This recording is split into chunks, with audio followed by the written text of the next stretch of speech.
तो hello everyone, जैसे कि हमने स्टार्ट किया हुआ था हमारा क्लास 9 का पहला चैप्टर इकोनॉमिक्स का, the story of village Palampur chapter में इसमें देखा था कि ये गांव एक हाइपोथेटिकल गांव है जो कि बहुत डेवलप्ड है।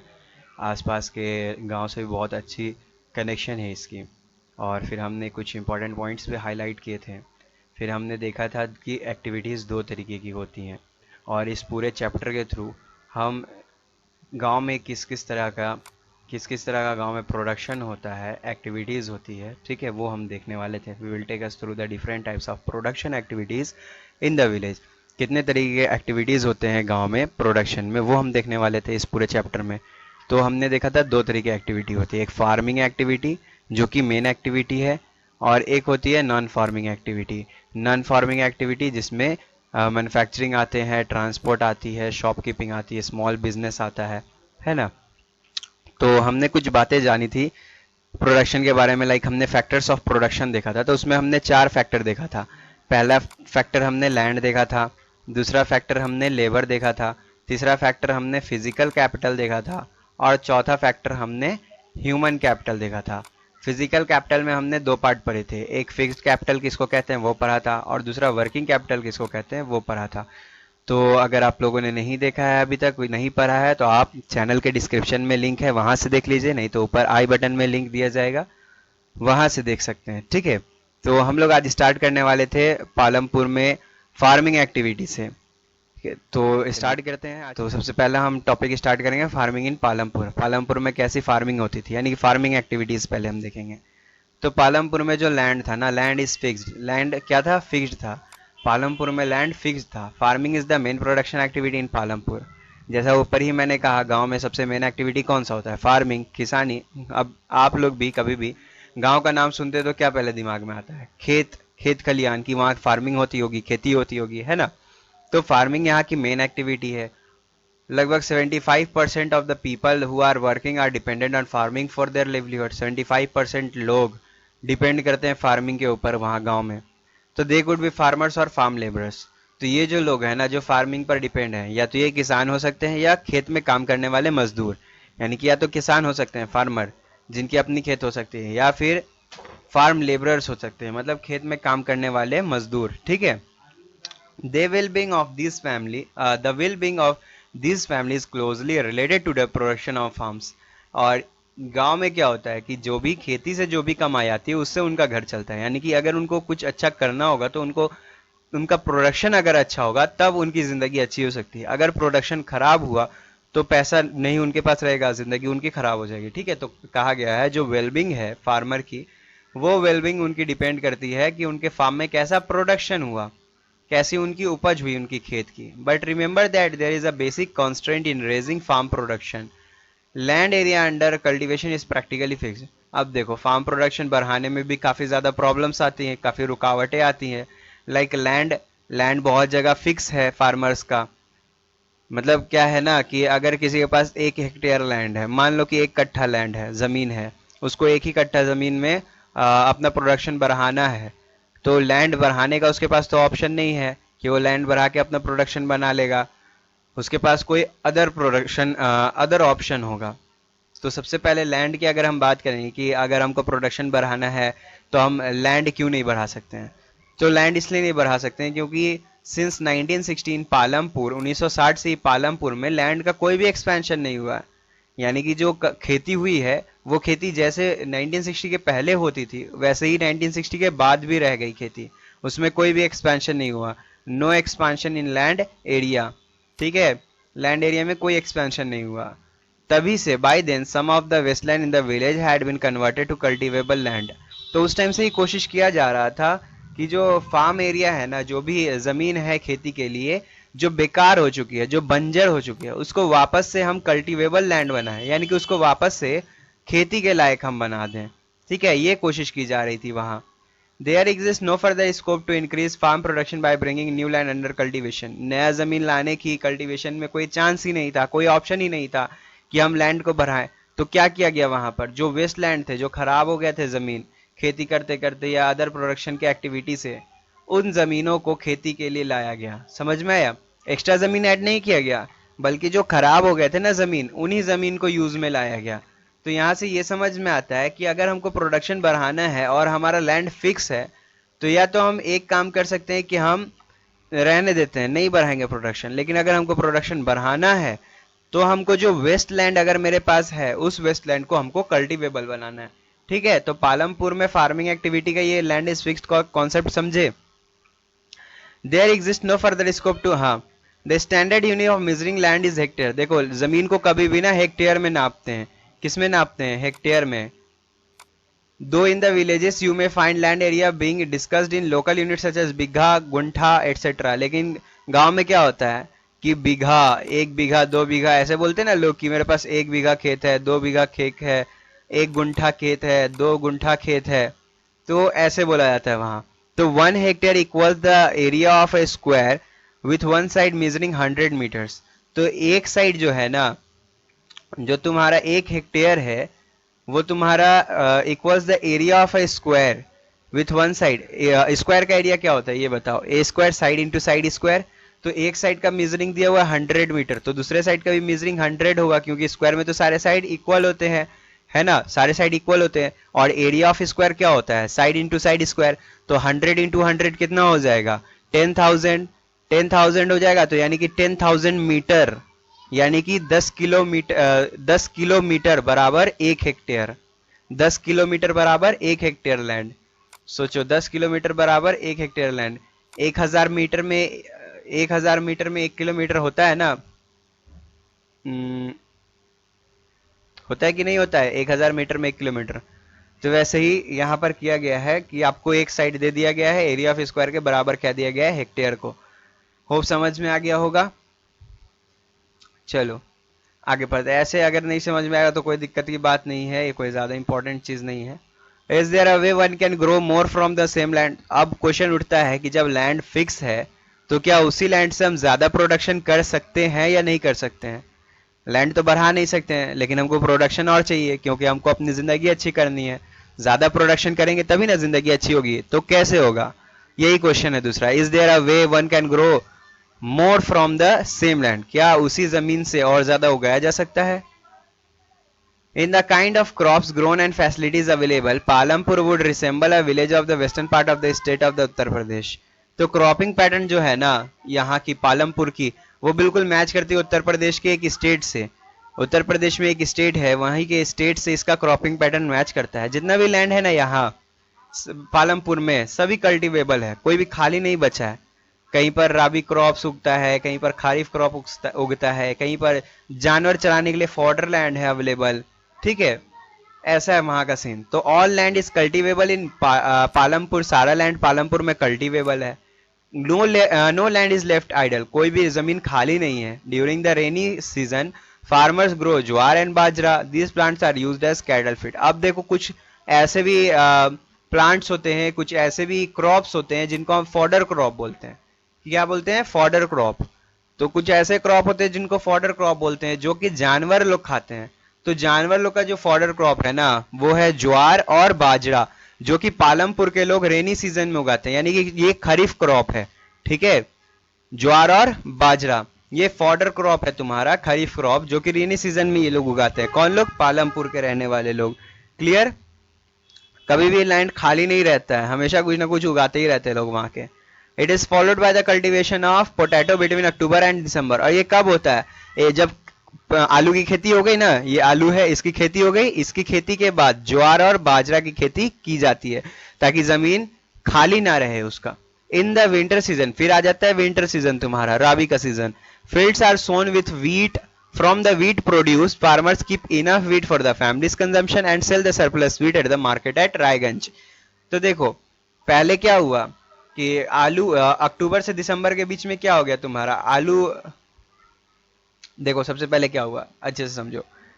देखो फॉडर क्रॉप्स लगा दिया, फॉडर क्रॉप्स लगाने के बाद पोटैटो लगाया, पोटैटो लगाने के बाद व्हीट लगाया, यानी कि जमीन को जरा सा भी खाली नहीं छोड़ा एक भी टाइम के लिए। पहले ज्वार लगा दिया, फॉडर क्रॉप तुम्हारा जानवरों को खिलाने के लिए हो गया तुम्हारा फसल तैयार। उसके बाद से अक्टूबर दिसंबर में पोटैटो कर दिया, पोटैटो तैयार हो गया। फिर आया विंटर सीजन तुम्हारा राबी का, तो उसमें व्हीट उगा लिया, गेहूं उगा लिया। जनवरी दिसंबर से तुम्हारा जनवरी फरवरी, ठीक है ना। राबी और खरीफ के बारे में 9th क्लास में हमने पढ़ लिया था। तो जब ये सारा चीज हो गया तो जो प्रोड्यूस इनके पास बचता है वो प्रोड्यूस कुछ ये लोग कंज्यूम कर लेते हैं और कुछ ये लोग बेच देते हैं मार्केट में। लाइक वीट का एक एग्जांपल दिया गया है। तो देखो वीट जो भी प्रोड्यूस हुआ तो फैमिली कंजम्पशन के लिए इन्होंने रख लिया, फैमिली कंजम्पशन के लिए कुछ वीट को, और बाकी जो वीट बचा बगल का जो रायगंज था ना, बड़ा एक टाउन बताया था ना स्टार्टिंग में रायगंज के बारे में, तो वहां बाकी का सरप्लस बेच दिया वहां के मार्केट में। A part of the land is area is also devoted to sugar cane which is harvested once every year। और साल में एक बार वहां पर शुगर केन की भी खेती की जाती थी। Sugarcane in its raw form or as jaggery is sold to traders in Shahpur. अब शुगर केन को भी जितना जरूरत हुआ अपने फैमिली के हिसाब से अपना रख लिया, बाकी जो बचा गुड़ बनाकर या नॉर्मल गन्ना ही बेच दिया, ठीक है, मार्केट में। तो देखो इससे क्या पता चल रहा है कि जमीन से ज्यादा आउटपुट हम कैसे ले सकते हैं। एक बार हम मेन फसल लगाएंगे, दूसरी बार हम ऐसा फसल लगाएंगे जिससे जो हमारा फर्टिलिटी है बरकरार रहे, फिर हम मेन फसल लगाएंगे, फिर कोई ऐसा फसल लगाएंगे जिससे फर्टिलिटी सॉइल की बरकरार रहे, ठीक है, वैसे ही रहे। इस तरीके से सॉइल भी फर्टाइल रहेगा और तुम्हारा जो प्रोडक्शन है वो भी बढ़ता जाएगा, ठीक है ना। जितना कंज्यूम जो तुम्हारा प्रोड्यूस होगा कुछ कंज्यूम खुद करने के लिए रख लो और बाकी जो बचा वो मार्केट में बेच दो। होप समझ में आ गया होगा ये इतना। The main reason why farmers are able to grow 3 different crops in a year in Palampur is due to the well-developed system of irrigation। अब देखो ये इतना प्रोडक्शन कैसे कर पा रहा है कि राबी क्रॉप भी उगा रहा है, खरीफ भी उगा रहा है और फॉडर भी उगा रहा है, कैसे? तो ये ऐसे कर रहा है कि यहाँ का इरिगेशन सिस्टम इतना अच्छा है ना कि जिसके वजह से पानी की कभी किल्लत ही नहीं होती है और फसल को जब तक पानी मिलता रहेगा तब तक फसल अच्छे से ग्रो करता रहेगा। तो चूंकि यहाँ पर इरिगेशन का जो सिस्टम है वो वेल डेवलप्ड है, बहुत अच्छा सिस्टम है इरिगेशन का, इसलिए यहाँ पर तीनों क्रॉप्स उगा लिए जाते हैं एक ही साल के अंदर।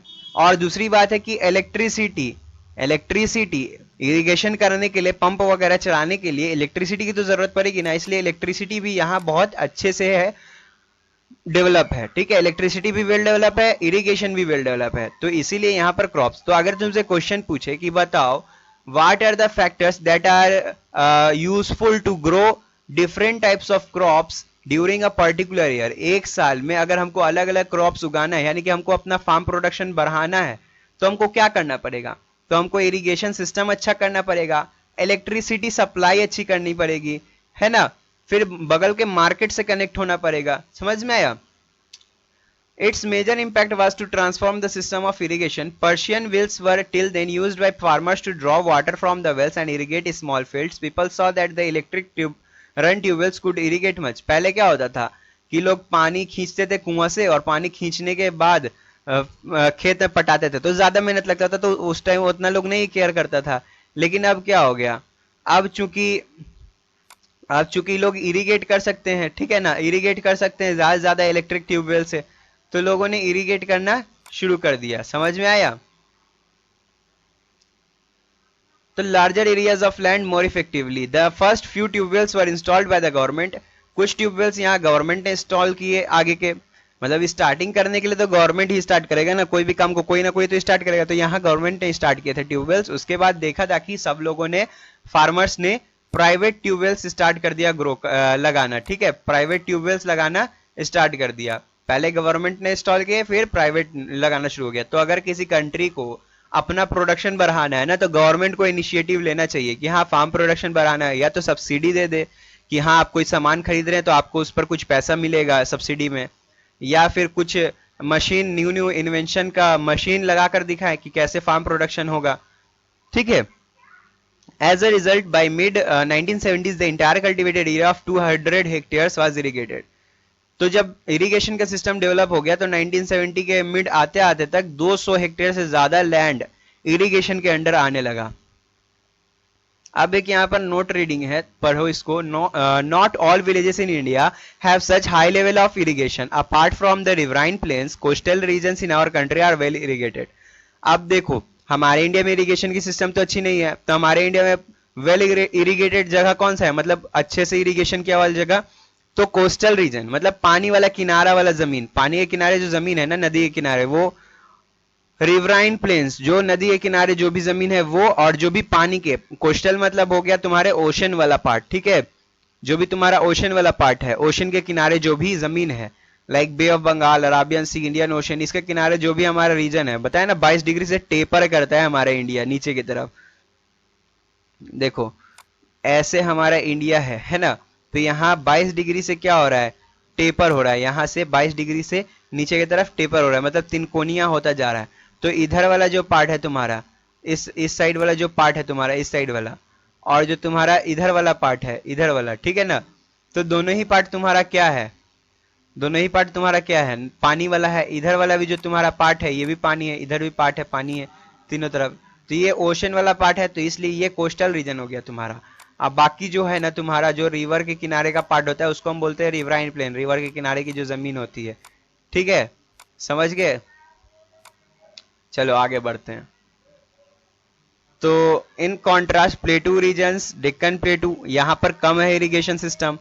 Of the total cultivated area in the country little less than 40% is irrigated even today. मात्र 40% ही इरिगेटेड होता है हमारे इंडिया में फार्मिंग लैंड, और वहां देखो 200 हेक्टेयर तुम्हारे इरिगेट हो गया था। तो इरिगेशन बढ़ाना पड़ेगा अगर हमको फार्म प्रोडक्शन बढ़ाना है। To grow more than one crop on a piece of land during the year is known as multiple cropping. अब मल्टीपल क्रॉपिंग क्या होता है, एक ही जमीन पर एक साल में एक से ज्यादा क्रॉप उगाने को हम कहते हैं मल्टीपल क्रॉपिंग। मान लो कोई एक जमीन है, उस पर एक क्रॉप उगता था, लेकिन हम क्या किए, उस पर हम 3 क्रॉप उगा दिए। जैसे कि पालमपुर में हमने देखा 3 क्रॉप उग रहा था, राबी, खरीफ, फॉडर, तो हम उस पर 3 क्रॉप उगा दिए, ठीक है। तो क्या हुआ वहां पर हमारा मल्टीपल क्रॉपिंग हम किए, यानी कि एक से ज्यादा क्रॉप उगाए एक साल के अंदर ही, ठीक है। मल्टीपल क्रॉपिंग समझ में आया। It is the most common way of increasing production on a given piece of land. Multiple cropping करके हम ज्यादा प्रोडक्शन बढ़ा सकते हैं। All farmers in Palampur grow at least 2 main crop. जितने भी फार्मर है ना पालमपुर में, वो लोग मल्टीपल क्रॉपिंग ही करते हैं। Many are growing potato as a third crop in the past 15 to 20 years, जिसमें सबसे ज्यादा ये लोग पोटैटो उगाते हैं। मल्टीपल क्रॉपिंग में सबसे ज्यादा ये लोग क्या उगाते हैं, पोटैटो। लेट्स डिस्कस, खुद से कर लेना, ठीक है। ये डाटा है, डाटा पर क्वेश्चन है, तो ज्यादा कोई हार्ड नहीं है, खुद से कर सकते हो। You have seen that one way of increasing production from the same land is by multiple cropping। एक मेथड तो हमने देख लिया कि मल्टीपल क्रॉपिंग से। अब दूसरा मेथड क्या है कि हम HYV सीड्स वगैरह यूज कर सकते हैं, ठीक है। जो मॉडर्न फार्मिंग मेथड्स है ना, उसको यूज करके हम फार्म प्रोडक्शन बढ़ा सकते हैं। HYV सीड हो गया, फर्टिलाइजर्स हो गया। देखो yield is measured as crop production on a given piece of land during a single season। Crop produce, जितना भी हमारा लैंड पर क्रॉप प्रोड्यूस होता है उसको हम यील्ड कहते हैं, कि हमारा कितना ईल्ड हुआ, कितना प्रोडक्शन हुआ एक साल में, ठीक है, उसको क्या कहते हैं, yield. Till the mid 1960s the seed used in cultivation were traditional ones with relatively low yields. पहले क्या होता था कि कोई भी अनाज उगा तो उसमें से जो भी बीज निकला ना, वही बीज को यूज करके फिर दूसरे अनाज को उस पर उगाया जाता था उस जमीन पर, ठीक है। तो वो जो बीज रहता था ना, वो जो सीड रहता था, उसका जो यील्ड था, यानी कि जो प्रोडक्शन कैपेसिटी था, काफी लो था। Traditional seed needed less irrigation, उसमें कम पानी की जरूरत होती थी उसको उगाने के लिए। और क्या करते थे फार्मर्स की, मैनुअर यूज करते थे। फर्टिलाइजर की जगह पर क्या यूज करते थे, मैनुअर। देखो डिफेक्ट कहाँ कहाँ है। पहली बात की हम ट्रेडिशनल सीड यूज कर रहे थे पहले, यानी कि जो उपज हुआ उसी में का जो सीड निकला उसी सीड को हम यूज कर रहे थे दूसरा खेती करने में। और फर्टिलाइजर की जगह मैनुअर डाल रहे थे। मैनुअर में एनिमल का वेस्ट वगैरह, excreta, all this were readily available with the farmer who did not have to buy them. और एक बेनिफिट भी था, ये सब जो लो क्वालिटी का चीज था इनको खरीदने के लिए कोई पैसा नहीं लगता था। अब गाय वेस्ट अपना देगा, एनिमल अपना वेस्ट देगा, तो क्या उसके लिए आप पैसा भरिएगा, नहीं। तो इन सब के लिए पैसा नहीं लगता था। लेकिन जब ग्रीन रिवॉल्यूशन हुआ, मतलब जब ग्रीन रिवॉल्यूशन, याद रखो, बता देते हैं क्या है, क्वेश्चन तुम्हारा आएगा एग्जाम में, बहुत अच्छे से इसको समझ लो। ग्रीन रिवॉल्यूशन एक ऐसा टाइम पीरियड है जिस टाइम तुम्हारा मॉडर्न इनपुट्स को यूज करके फार्मिंग एक्टिविटी बहुत ज्यादा बढ़ा दी गई थी। मतलब जो प्रोडक्शन होता था ना, वो प्रोडक्शन काफी ज्यादा हाई हो गया था।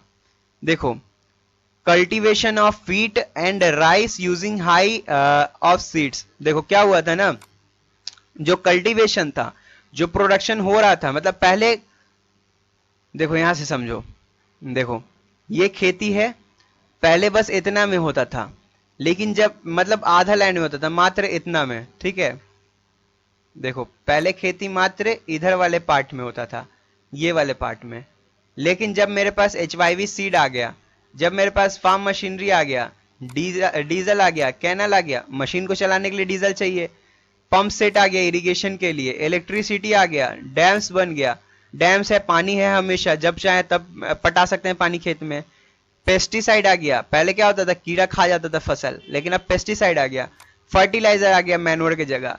तो जो सिर्फ इतना में होता था ना खेती, अब इस पूरे में होने लगा खेती, पूरे फील्ड में होने लगा, समझे? तो इस पूरे फील्ड में खेती होने लगा, यानी कि क्या हुआ, फार्म प्रोडक्शन हमारा बढ़ गया। तो जैसे जैसे HYV सीड्स का यूज हो रहा था ना, ये फार्म प्रोडक्शन बढ़ता ही जा रहा था। तो ये फार्म प्रोडक्शन बढ़ने के वजह से हमारा बहुत ज्यादा उस टाइम पर क्रॉप्स वगैरह बढ़ गया, प्रोडक्शन बढ़ गया। तो उसी को हमने उस टाइम पीरियड को कह दिया ग्रीन रिवॉल्यूशन। मतलब कि उस टाइम खेती बहुत ज्यादा बढ़ गई थी वीट और राइस की, using the HYV seed. Compared to the traditional seed, HYV seed promise to produce much greater amount of grain on a single plant. HYV seed का यूज करके हम ज्यादा उगा सकते थे अब फसल, जिसके वजह से the same piece of land would now produce far larger quantities of food grain that was possible earlier. अब देखो जितना ज्यादा उगाएगा, पहले ये पढ़ लेते हैं। HYV seeds however needed plenty of water and also chemical fertilizer.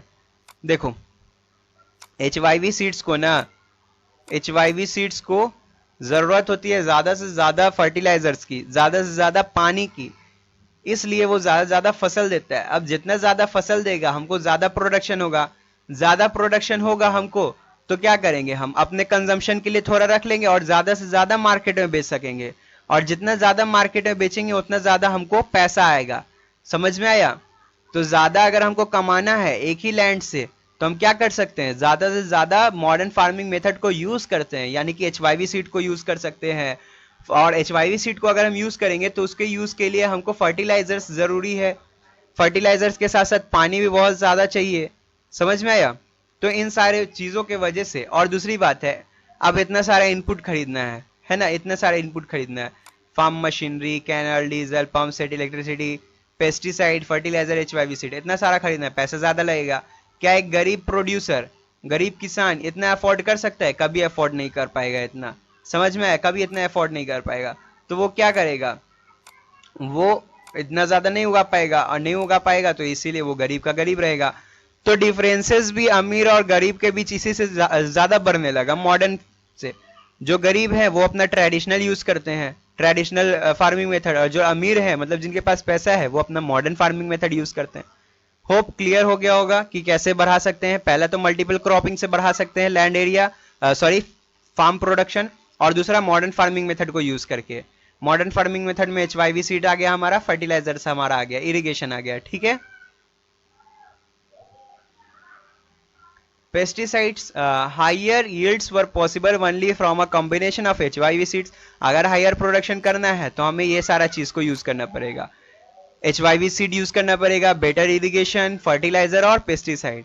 तो पंजाब और हरियाणा के जो फार्मर थे ना, इन्होंने सबसे पहले मॉडर्न फार्मिंग मेथड को लाया था यहाँ, मतलब इन्होंने सबसे पहले HYV सीड्स को यूज किया था, और जब इन्होंने यूज किया इनकी फार्मिंग दुगना तिगना बढ़ गई, तो इन लोग और ज्यादा उसको यूज करने लगे, जिसके वजह से, ज्यादा यूज करने की वजह से, अब देखो फर्टिलाइजर क्या करता है ना, जैसे कोल्ड ड्रिंक पीते हो तो तुरंत एनर्जी तो देता है लेकिन बॉडी पर इफेक्ट करता है, तो वैसे ही तुम्हारा फर्टिलाइजर है।